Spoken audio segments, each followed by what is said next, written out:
Good morning folks, how are we all doing? First off, apologies for the voiceover. Some idiot forgot to plug the microphone in properly or check the microphone was properly plugged in. So you can barely hear the voice on the camera. Hence the voiceover. Apologies. Anyway, today's video, I thought I would do the military road which goes from Llywel over to Tirabad. Never done it before. Saw it on somebody's video the other day and I thought, oh, that looks like fun, so I'll have a go. It does say on the sign it's open to the general public, although it can be closed when the army are training up there, but you won't know till you get there, which is a bit of fun. But hey ho, there we go.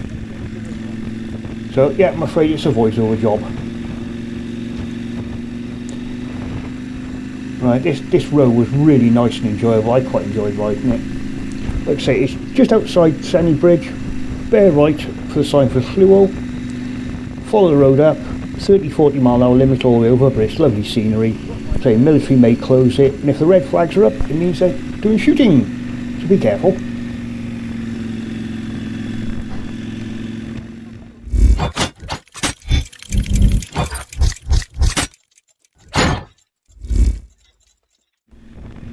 Right, so what I want to talk about today, adventure bikes. Why do people buy adventure bikes? Now this is only my thoughts and opinions on the matter. I'm not right or wrong, it's just what I think. Now, the reason I bought an adventure bike is quite simple. A few years ago, as you may know, I bought Brian my Royal Enfield Himalayan with the view of commuting to and from work on him and on odd occasions doing some very mild off-roading. Oh, by the way, I pulled over here because I had a draft going up my sleeve and I had to redo it. Having sorted it, we carry on. Anyway, yeah, I bought the Himalayan with the view of doing some little bit of off-roading, like green laning, and commute to and from work, which is what I've been doing. Really enjoyed the green laning side of it, but unfortunately it's about a 2 and a half drive, or ride, to the nearest decent green lane, which on Brian takes rather a lot of time. So I thought, well, I need to buy something with a bit more go in it so I can do the longer distances, but also suitable for the road too. Now, my original plan was to buy a T7, Yamaha T7. Now, I really fancied a T7, so I was lucky enough for my mate Jonathan, aka Papa Smurf. He lent me his T7, which had lowered suspension, lowered seat, and I still found it too tall. Mind you, I've only got a 30-inch inside leg, or 30-inch inside leg measurement for my trousers, and I really did find it too tall. And the bars were too narrow, so it didn't really suit me. I didn't get on with the bike, unfortunately. Slightly gutted, because I really did want one. So anyway, instead I went and bought the KTM. Now I'm no KTM fanboy or anything, it just suited my purposes. I was well happy with the bike. I still am, even though I got a bit of an issue with the gear indicator, which is still ongoing, but we'll get around to that. Anyway, so that was my reason for buying the adventure bike. I want to travel a bit further and still do green lanes. Now I think most people are going down this route because you can get adventure bikes of all shapes and sizes. Most of them, I say most, have got more than enough going on. My bike's what, 93, 95 brake horsepower or something, which is plenty for the road these days, let's be honest. With the speed cameras and average cameras everywhere, reduced speed limits, idiots with dash cams, you name it. You can't really ride that quick anywhere without getting yourself into trouble. So keeping the speed down is a good idea, if you like your licence. Of course the great thing is with something like my KTM, 90-ish brake horsepower, like many others in the same class, you can do distances, you can go touring on it. They handle pretty well. I mean, mine's got a 21-inch front wheel, ones with 19s do handle a bit better. They're never going to handle as well as a 17-inch wheel, let's be honest. It's a bit of a compromise, same with tyres. You fit 50-50 tyres, 50% road, 50% off-road, like for example Dunlop Trail Max Raids, which are extremely popular. They are a compromise. They grip okay in the wet, or on the road, even in the wet, and they grip pretty good off-road. They're not perfect at either job. Again, compromise. But that's one of the things with an adventure bike, you do compromise little bits here and there. But what you get? Well, you get a bike which can basically do everything. You can go out and have fun on the twisties and throw it around quite happily, not as well as a road bike or a sports bike will do obviously, but you can still have fun. You can do touring on it, not as good as, say, a Goldwing, for example, or a BMW RT, but then it's neither as big or as comfy. You know, again, compromise. But you can do your touring on it. You can commute to and from work on them.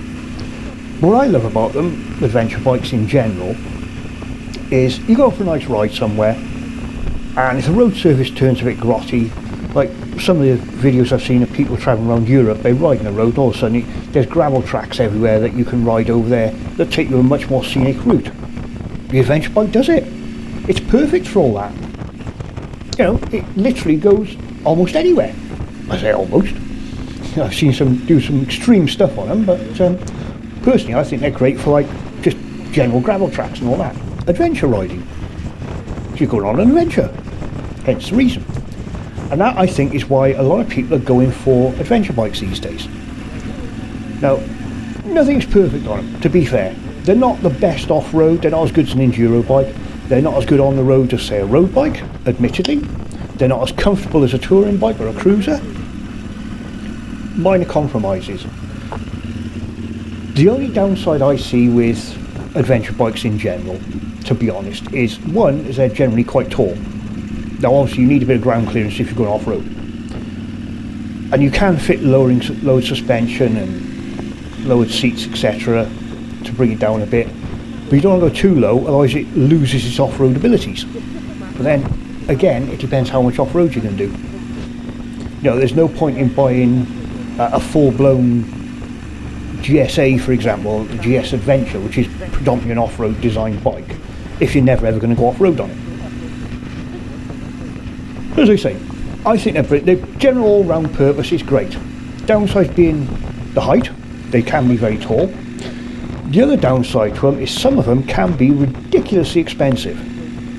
You know, when you're talking 20, 25k with all the toys added on, that's stupid money, let's be honest. My KTM originally was, I think it was about 10k. You had to pay a few £100 extra for things like the quick shifter and the cruise control. You can argue the point whether that's fair or not, but that's the way it is. Nowadays you can pick up a bike like mine with all the toys on for around 8 to 10 grand, say. You know, CF Moto do one. Vosges, the Vosges 900, that's got all the toys you could ever want on it and luggage, the whole lot, for less than 9 grand, I think, on the road. So you can't go far wrong.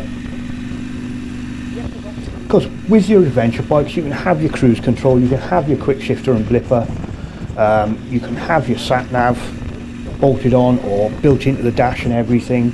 You can get heated grips, heated seats, everything you could ever possibly want. In an adventure bike, you know, you get all your toys you could ever want, you've got all the luggage you could ever want, all for a reasonable price. You've got a bike that pretty much takes you anywhere you want to go, and a pillion if you want, for reasonable money. So it makes sense, they do make sense. And as I say, with this, all the restrictions out now with speed limits everywhere and cameras everywhere, average speed cameras and all that malarkey, I don't think there's any point in having big power bikes anymore, because you're not going to be able to ride them as much as you'd like to before you end up losing your license. So there we go. That's just my views and thoughts on why people are buying adventure bikes.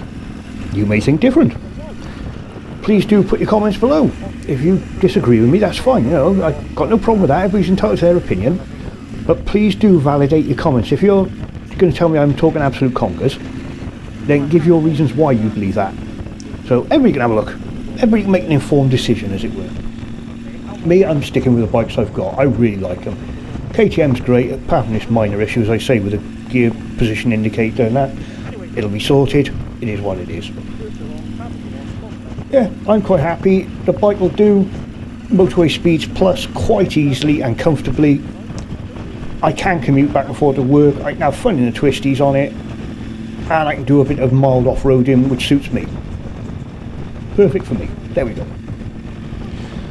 Right folks, I'm off ski. I've babbled on long enough and I'm sure you're fed up with listening to me.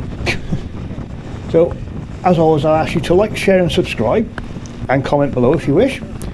It all helps build my channel, which I'm trying to reach 1,000 subs this year. Just say I've done it, which would be fantastic if I can. And with your help, hopefully I'll do it. In the meantime folks, whatever you're doing, whether you ride an adventure bike, sports bike, road bike, whatever you're riding, please be safe, ride safe and have fun. And of course the statutory, otherwise Mr. Grumps will not be happy, and it wouldn't be one of my videos either. Toodles! Right, off to the Owl's Nest in Llandovery for a brew and a bite to eat. And here we are, the famous, world famous Owl's Nest Tea Room and Diner in Llandovery. Probably not the best place you can get food around the area, in my opinion. Let's have a look, how busy are we today? I know on the weekends it's been absolutely rammed down here, but unfortunately I've been working weekends, so I've missed out. Oh, not too bad. Right, park up, time for some food and annoy the crap out of Ian. Yeah, showing off now, parking up without putting my feet down. Hee hee. That's it. Toodles!